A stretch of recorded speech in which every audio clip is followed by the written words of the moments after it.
ऐसे कर सकते हैं कि आप अपने वोट का इस्तेमाल करें।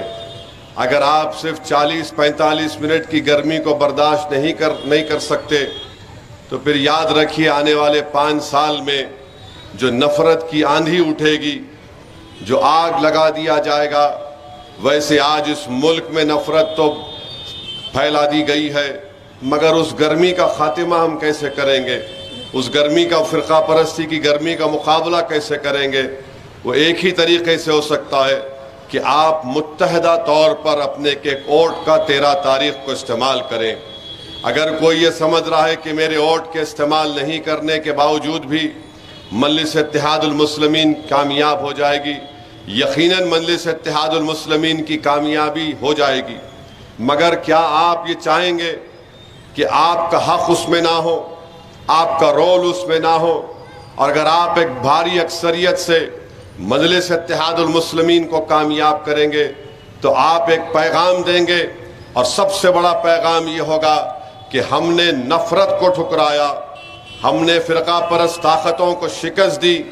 जो लोग सरजमीन हैदराबाद में, तेलंगाना में फसाद और नफरत को फैलाना चाहते हैं, हम अपने वोट की ताकत से उनको मुस्तरद करेंगे।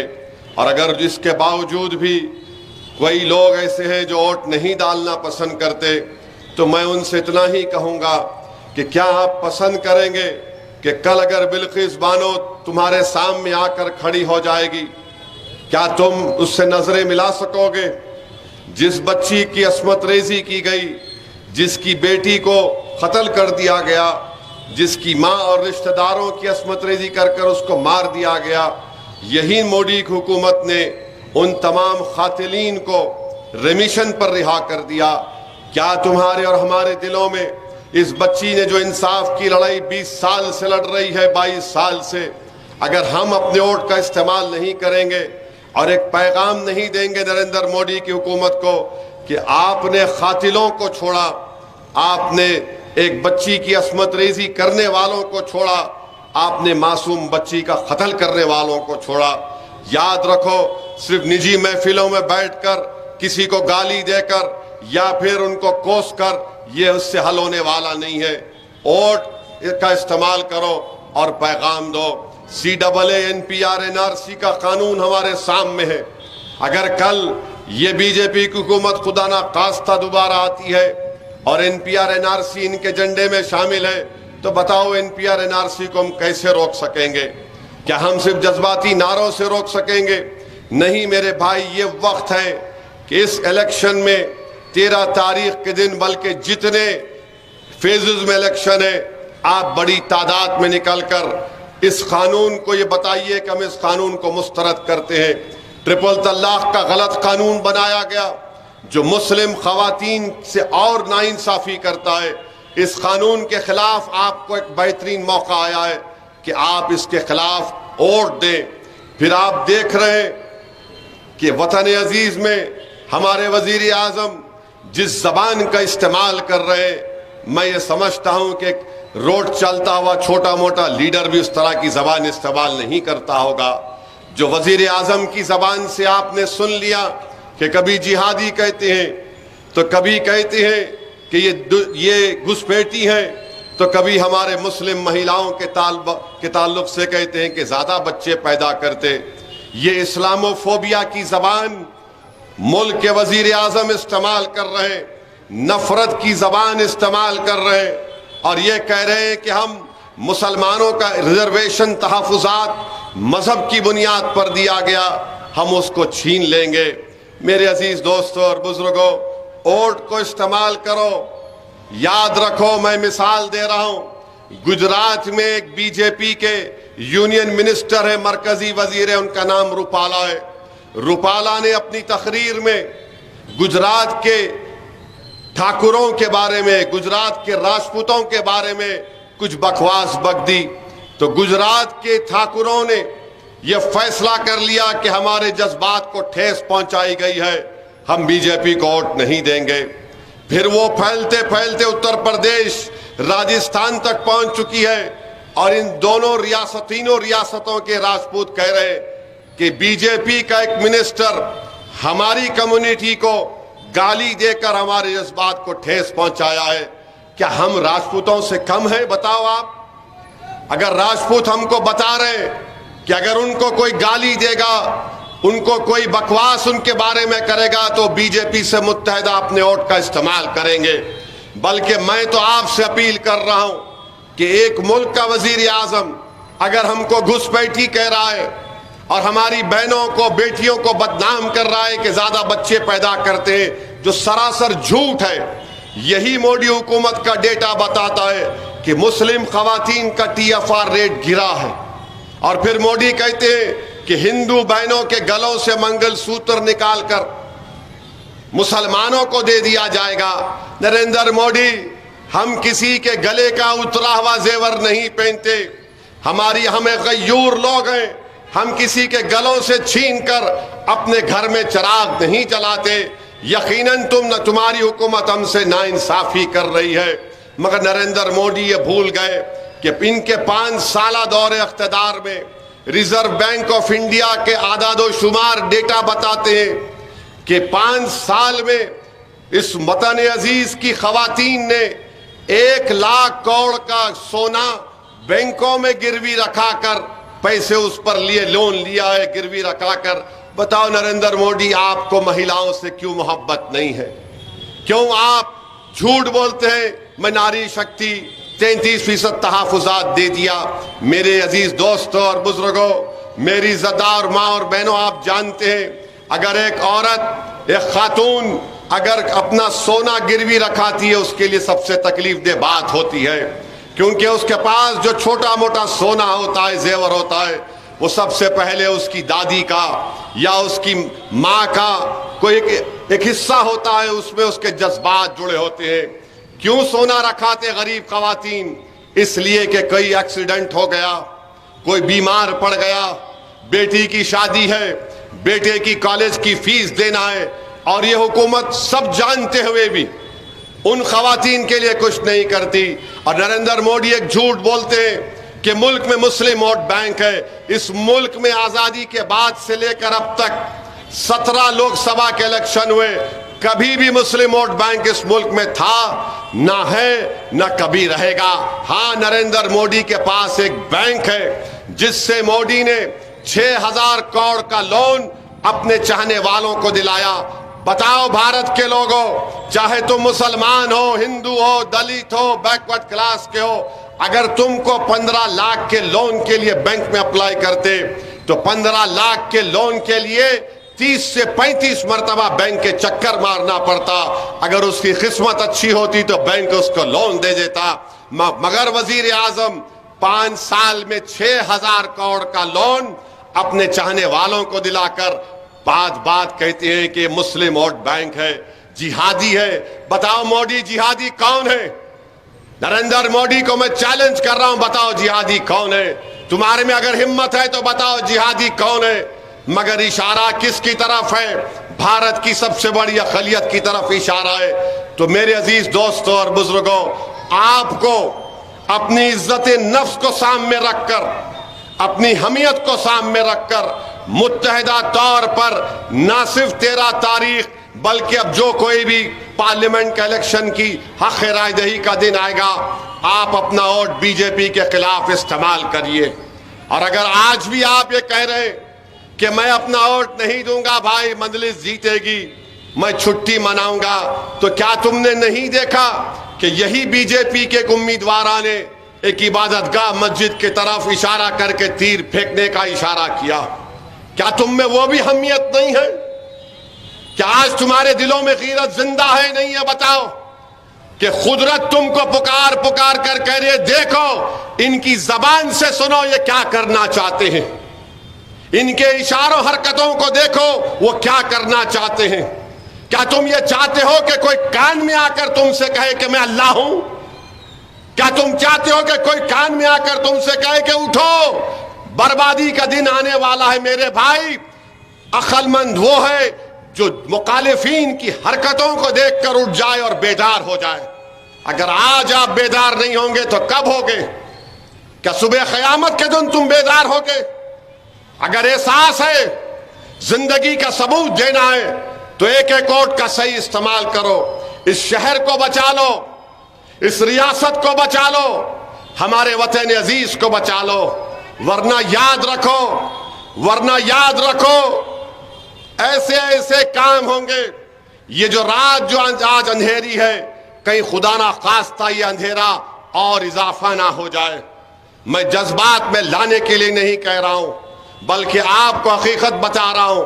ये बार बार बीजेपी के लोग क्या बोलते हैं, हम विकास करना चाहते हैं। कहे का विकास कर रहे हैं? कहां गया नरेंद्र मोदी का चंद्रयान 3, G20, सिक्योरिटी काउंसिल की परमानेंट मेंबरशिप, 5 ट्रिलियन इकोनॉमी? सब बकवास है। असली और एजेंडा उनका एक ही है कि जहां पर असदुद्दीन ओवैसी दिखे उसको रजाकार बोल दो, उसकी दाढ़ी को गाली दो, उसकी टोपी को खतरा करार दो, उसके कपड़ों को खतरा करार दो। मेरे भाई, ये वक्त मुत्तहदा तौर पर अपने वोट को इस्तेमाल करने का है। और अगर कोई आकर कोई और बात कहता है तो आप उससे कहिए कि तू हमारा दोस्त नहीं है, तू बीजेपी का एजेंट बनकर हमारी सफों में आकर निफाक की कैफियत पैदा करना चाहता है। 10 साल में बताओ हैदराबाद पार्लियामेंट कॉन्स्टिट्यूंसी के नरेंद्र मोदी ने क्या किया? कहीं उस वक्त की हुकूमत ने कहा कि मेट्रो का काम के लिए पैसे दो, लेटरें लिखिए, कोई नहीं दिए। आज आकर अमित शाह बोलते हैं हैदराबाद में यहीं पर लाल दरवाजे में जलसा हुआ और बड़े खुश नजर आ रहे थे बड़ी पब्लिक को देकर। अमित शाह साहब, जितने लोग आपके जलसे में आए, अगर मैं यहां पर बोल दूं कि हम यहां परसों वहां पर सांचक मंजे की दावत है, तो उससे ज्यादा लोग जमा हो जाते वहां पर। आप पब्लिक को जमा करके कहां से पकड़ के लाए, और वहां पर अमित शाह बोल रहे हैं कि 40 साल से रजाकारों का कब्जा हैदराबाद में। अरे तुम्हारे को होम मिनिस्टर कौन बनाया पाशा? आप होम मिनिस्टर हैं, आपको तारीख नहीं मालूम। तुमने ये जुमला कहकर सरदार पटेल की तौहीन कर दी। तुमने जो रजाकार थे वो पाकिस्तान भाग गए, जो वफादार है और रहेंगे वो तुम्हारे और मोदी की आंख में आंख डालकर अपने इंसाफ की लड़ाई लड़ेंगे भारत के संविधान के दायरे में रहकर। तो वफादारों को खत्म नहीं किया जा सकता, वफादारों को हराया नहीं जा सकता। हाँ, जो अंग्रेजों के साथ मिलकर इस मुल्क से गद्दारी कर रहे थे, ये वफादार उन गद्दारों को हराएगा इंशाअल्लाह ताला। अरे हम तो वो हैं। इसी हैदराबाद से मौलवी इस्माइल, सबसे पहले उनको काला पानी की सजा दी गई थी, मगर मौलवी इस्माइल रहमतुल्लाह अलैह ने माफीनामा नहीं लिखा। अमित शाह आपके हीरो 6 लव लेटर लिखे अंग्रेजों को। हम फांसी के फंदे को कबूल करना पसंद किए, अंग्रेजों के सामने न माफी मांगे न उनके सामने सर झुकाया। सुनो मोदी, तुम 17 करोड़ भारत के अल्पसंख्यक समाज को घुसपैठी कहते हो, तो तुम कभी मुरादाबाद जाओ मोदी, और जाकर पूछो कि मौलाना काफी कौन थे। मौलाना काफी वो थे, मुरादाबाद के मुफ्ती थे। अंग्रेजों ने गरम गरम इस तरी से उनके जिस्म पर तकलीफ देते थे। मौलाना काफी वो थे कि जब फांसी के फंदे पर अंग्रेज उनको लेकर जा रहे थे, तो मौलाना काफी की जबान पर नाते रसूल सल्लल्लाहु अलैहि वसल्लम के अल्फाज थे। ये हमारे बुजुर्गों की कुर्बानी है। और तुम लोग जिसको श्यामा प्रसाद मुखर्जी को बड़ा कहते हो, वो श्यामा प्रसाद मुखर्जी और मोहम्मद अली जिन्ना मिलकर हुकूमत बनाते हैं, और अमित शाह आकर यहां पर बोलते रजाकार। अरे रजाकार नहीं है, ये हैदराबाद की सरजमीन है। यहां पर हम सब मिलकर रहते हैं। पिछले 18-19 साल से अल्हम्दुलिल्लाह कोई फसाद नहीं हुआ, ना हम फसाद करने की किसी को इजाजत देंगे। रोको मोदी तुम्हारे कैंडिडेट को। तीर मस्जिद पर फेंकने की कोशिश नहीं थी, तीर हैदराबाद के अमन को बदनाम और बर्बाद करने की कोशिश कर रहे थे। तो मेरे अजीज दोस्तों और बुजुर्गों, मेरी आपसे दबन गुजारिश है कि अपने वोट का इस्तेमाल करिए। यकीनन मजलिस को और भी काम करवाना है। आपने देखा कि हमने चीफ मिनिस्टर को बुलाकर वो जो महात्मा गांधी बस डिपो से फलकनुमा की मेट्रो का काम था, उसकी मंजूरी दिलवाई, उसका संगे बुनियाद रखा। इंशाअल्लाह ताला वो एक जो हिस्सा बचा हुआ है उसका काम शुरू होगा। आपने देखा कि मजलिस की नुमाइंदगी पर चीफ मिनिस्टर ने जो एयरपोर्ट की नागोल से मेट्रो की लाइन आएगी, हैदराबाद के पार्लियामेंट के हल्के में उसके 3 स्टेशन बनेंगे। एक होगा ओवैसी हॉस्पिटल के पास, दूसरा होगा हाफिज बाबा नगर, तीसरा होगा चंद्रायन गुट्टे के पास, जो यहां से डायरेक्ट एयरपोर्ट को जाएगी। तरक्याती काम अंजाम दिए जा रहे हैं। ये रोड वाइडनिंग का काम भी हुआ और भी रोड वाइडनिंग के काम ज़ेरे दौरान है। इंशाअल्लाह ताला उन कामों को भी तेजी से पूरा किया जाएगा। ये बार बार पूछते मजलिस क्या करी? अरे दीवानों, यहां से 5 कदम के फासले पर हुसैन अलियम इंटर और जूनियर डिग्री कॉलेज है, जाकर देखो। उस कैंपस को बनाने वाले का नाम क्या है तुम पूछ लो। वहां पर कितनी बड़ी तादाद में हमारी बेटियां जूनियर और डिग्री कॉलेज में तालीम हासिल कर रही है। जाओ फलकनुमा के कैंपस को देखो, जाओ जाकर किले गोलकुंडा में जो बड़ा कैंपस बनाया गया डिग्री और जूनियर कॉलेज का, टेमरिस के स्कूल खोले गए।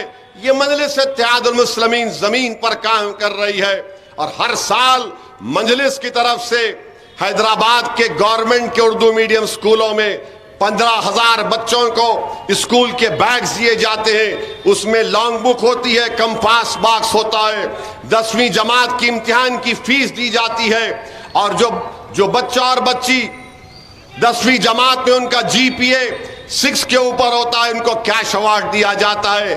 मजलिस ये काम करती है और ये बीजेपी की उम्मीदवार। बताओ अमित शाह, क्या इसका दवाखाना कोविड के दौरान 8-10 दिन के लिए ब्लैकलिस्ट नहीं हुआ था? 10 दिन, 8 या 10 दिन के लिए ब्लैकलिस्ट कर दिया गया था। क्यों कर दिया गया था? क्योंकि ये लोग कोविड के पेशेंटों को लोच लोच कर खा रहे थे, लूट कर खा रहे थे। और आज आकर बड़ा ज्ञान दे रहे, ऐसा कर देंगे, वो कर देंगे, और बार बार बोल रहे पतंग को ऐसा काट देंगे। अरे याद रखो, पतंग हम भी पिलाते हैं और जब दूसरे की पतंग काटते हैं ना, तो या तो ढील से काटते हैं या खींच के काट के। एक तीसरा तरीका भी है अमित शाह हमारे पास, अत्ते मार लेते, हम दूसरे की पतंग रख लेते। तो अब आपके ऊपर है कि आप कौन सी पतंग लड़ाना चाहते, ढील से काटना आपको या खींच के काटना या अत्ते कर लेना। तो सोच लो। अब आप 13 तारीख के दिन इंशाअल्लाह ताला आप तमाम को निकलकर अपने के कोट का इस्तेमाल करना है। मैं यहां पर आ रहा था तो नरेंद्र मोदी की तकरीर के घुसपैठी है और क्या क्या वो बकवास करे। तो हमारे हैदराबाद के तेलंगाना के मशहूर शायर हैं, उनका नाम मोइन बंबू है, मोइन अमर बंबू। उन्होंने अच्छा लिखे, काम नहीं होने के क्यों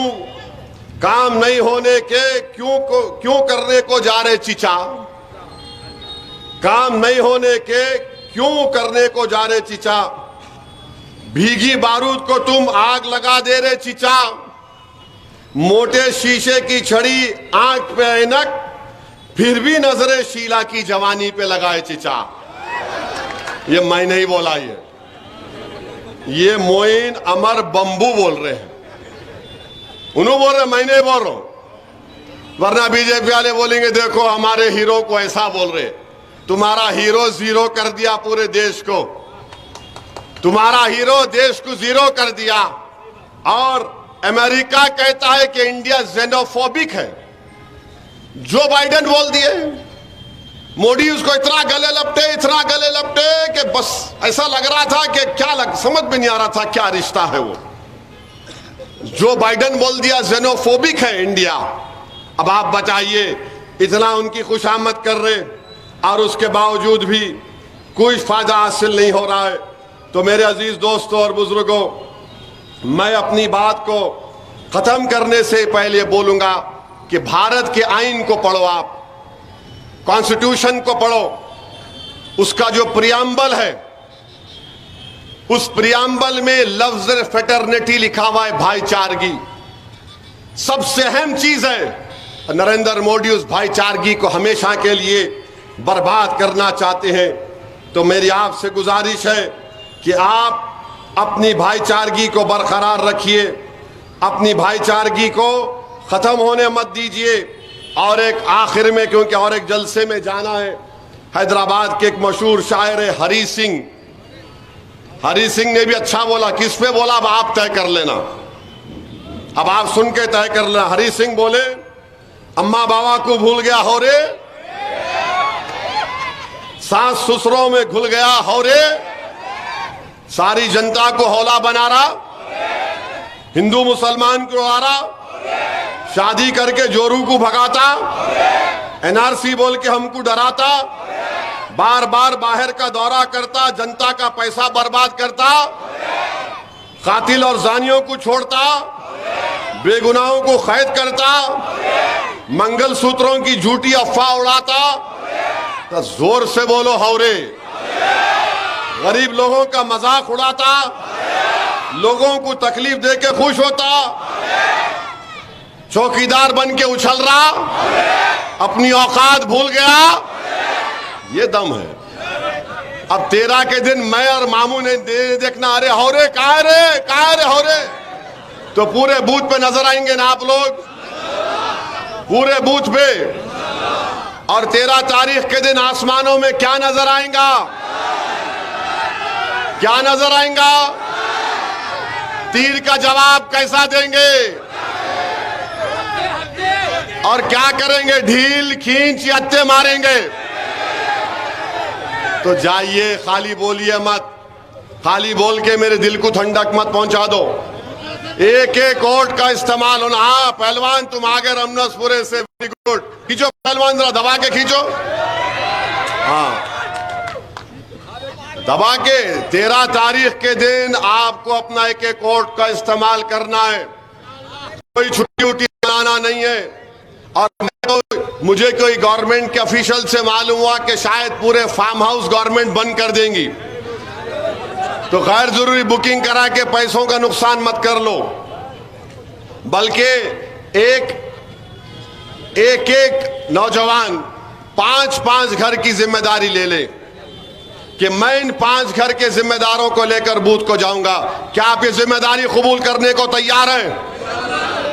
एक नौजवान 5 घर की जिम्मेदारी लेगा कि इन 5 घर के जिम्मेदारों को मैं बूथ को लेकर जाऊंगा और अपने वोट का इस्तेमाल करूंगा। जवाब दो मेरे भाई जमहूरी तरीके से। याद रखो, नफरत को खत्म करना है तो वोट का इस्तेमाल करो। ये आवाज आपकी है, हैदराबाद की। आज आप देख रहे हैं कि कांग्रेस पार्टी है, महाराष्ट्र के 48 लोकसभा की सीटें हैं। ना कांग्रेस ना शरद पवार, अब जो उद्धव ठाकरे नए नए सेक्युलर बने हैं, एक मुसलमान को टिकट नहीं दिए।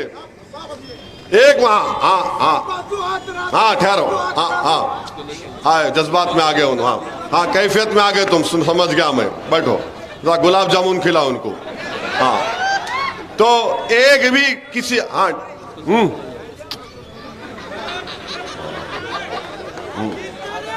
नहीं उन्होंने अपने चाल में छोड़ दो उनको। आते हर जलसे में नहीं अलग भाई छोड़ दो उनको, अब मेरे दोस्त है, हम दोनों दीवाने हैं, अपना अक्लमंद है पूरे। तो एक भी मुसलमान को टिकट नहीं दिए, एक भी। मध्य प्रदेश, राजस्थान, छत्तीसगढ़, ऐसे 10-11 रियासतों में एक भी मुस्लिम माइनॉरिटी टिकट नहीं दे रहे, दिल्ली में नहीं है। आप बताइए फिर क्या हो रहा है हमारे मुल्क में? एक माहौल बना दिया गया कि वोट को टिकट दिए तो नहीं जीतते। इंशाअल्लाह ताला आपकी जमात के हैदराबाद से असदुद्दीन ओवैसी, औरंगाबाद से इंशाअल्लाह इम्तियाज जलील और किशनगंज से अख्तरुल ईमान बहैसियत एमपी कामयाब होकर आपकी आवाज बनकर जाएंगे इस मुल्क को बचाने के लिए पार्लियामेंट में। तो मेरी आप तमाम से गुजारिश है कि मुत्तहदा तौर पर अपने वोट का इस्तेमाल करिए। एक एक वोट को समझिए, ये मत समझिए कि अरे इन्हें नहीं डाला तो नहीं। एक एक वोट को इस्तेमाल करिए पोलिंग परसेंटेज बढ़ाना होगा। आप पोलिंग परसेंटेज बढ़ाना होगा आपको। अगर 100% भी पोलिंग परसेंटेज होता है तो कानूनन उसकी इजाजत है। तो ये आपको काम करना है और डरने और घबराने की जरूरत नहीं है। अमित शाह बोल रहे डरिए मत, घबराइए मत। अमित शाह साहब, हम किसी के बाप से नहीं डरने वालों का नाम हैदराबाद के लोग हैं। 56 आए चले गए यहां पर, हमने सबको देखा। बहुत बहुत आए, बड़े बड़े आए, बड़े बड़े बातें किए। अरे जिस शहर का नाम हैदर कर्रार की निस्बत पर रखा गया, वो हैदर कर्रार जिसने खैबर के किले के दरवाजे को उखाड़ कर फेंक दिया। हमको फख्र है कि हमारे शहर का नाम हैदर कर्रार के नाम पर हैदराबाद रखा गया। और ये हैदराबाद की पार्लियामेंट की सीट है। आपको बेखौफ होकर पूरे अपने अफराद खानदान के साथ, अपने वाइफ को लेकर, अपनी बीवी को लेकर, अपने बहन को लेकर, अपनी माँ को लेकर और आपका बच्चे अगर बालिग हैं उन सब को लेकर पोलिंग बूथ को जाना है। और आपके जितने काम रुके हुए हैं, वो जो प्रजा पालना का फॉर्म डाले हम लोग, जिसमें 500 रुपए का सिलेंडर, 200 यूनिट बरखी के, पेंशन का, घर का, इस पर मजलिस काम कर रही है। मुझे यकीन है कि इंतखाबात के बाद ये मुस्तहिकीन को हम लोग पहुंचा सकेंगे। मगर अभी आपके सामने, हमारे सामने टारगेट ये है कि 13 तारीख के दिन एक एक वोट का इस्तेमाल होना। और पतंग के निशान पर नंबर 1 सीरियल नंबर 1 पर है। बटन दबाइए, आवाज आएगी और उसके बाजू के मशीन में एक चिट्ठी निकलेगी। उस चिट्ठी को 30 सेकंड तक आपको देखना है, उस पर पतंग का निशान होगा। अपने वोट घर डाल के आने के बाद घर में बैठ के भी जरा फोन मिलाओ, दोस्तों को बोलो, रिश्तेदारों को बोलो, मियाँ मैं तो अपनी अमानत का इस्तेमाल कर चुका हूं, अपनी पार्टी को दे चुका हूं, अब आप जाइए। सुबह 7 बजे से शाम में 6 बजे तक किसी को भी अपनी जगह से हिलने की जरूरत नहीं है। सिर्फ होना यह चाहिए कि हाँ, जोहर की नमाज होगी, असर और मगरिब का असर की नमाज होगी, मगर उसके हट के आप अपने वोट का इस्तेमाल करिए। और मैं बता रहा हूं आपको, हमारे गैर मुस्लिम भाई बहन बहुत बड़ी तादाद में इस बार मंजलिस को वोट देने वाले इंशाअल्लाह ताला। आज मैं गया था हमारे मुगलपुरा डिवीजन में, तो वहां पर वाल्मीकि समाज के करीब 800,000 लोग अपनी ऊदी पगड़ी पहनकर खड़े हुए थे और इतनी मोहब्बत का मुजाहरा मुझसे किया। और सब ने कहा कि ओवैसी साहब, संविधान को बचाना है। मोदी 400 पार की बात करके बाबा साहेब के संविधान को खत्म करना चाहता है। वाल्मीकि समाज के लोग बोल रहे, अगर मोदी दोबारा 400 लाएगा या इख्तिदार पर आएगा तो फिर दलितों का आरक्षण, रिजर्वेशन खत्म हो जाएगा। मैं सलाम करता हूं हमारे दलित समाज के उन बहादुरों को जिन्होंने मोदी के 400 पार को समझ लिया कि इनका असली मकसद क्या है। बहरहाल 13 तारीख के दिन अपने वोट का इस्तेमाल करिए और मजलिस को अपने वोटों से और दुआओं से कामयाबी से हमकिनार करिए। मुझे तालाब कट्टे को जाना है, इसीलिए आपसे चाहता हूं कि रास्ता दे दीजिए।